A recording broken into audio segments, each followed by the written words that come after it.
We seen that video, you know, armored personnel carriers, helicopters, gunboats, you name it. They were going to really take us out. They had cleaned out 90 spaces out of the jails that day in order to make room for us, because they were saying it was going to be a battle in the streets that night, and no such thing has ever happened before.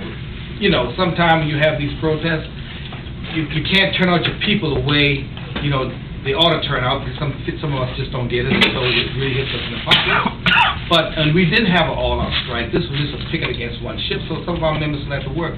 So we could never get out that kind of people, so why 600? They were going to make a statement. They were going to make an example of us. And it actually angered me to the extent that they were spending so much of the state's resources just to try to prove a point.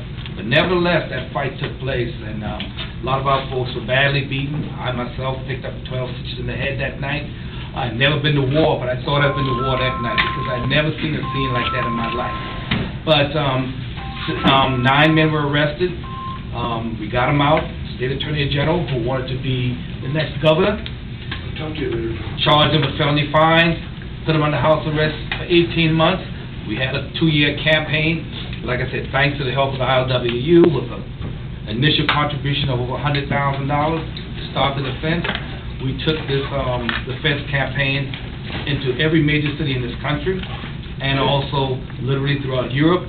And because of that, so much pressure was brought to bear on our state chambers of commerce and the Commerce Department, that when these individuals were supposed to go to go to court, this was a message being sent to the state that ports were going to be shutting down all over the world in support of them. And as a result, that bore fruit, and these men were set free and was charged only $100 for misdemeanors. But after going through 2 years of this type of treatment,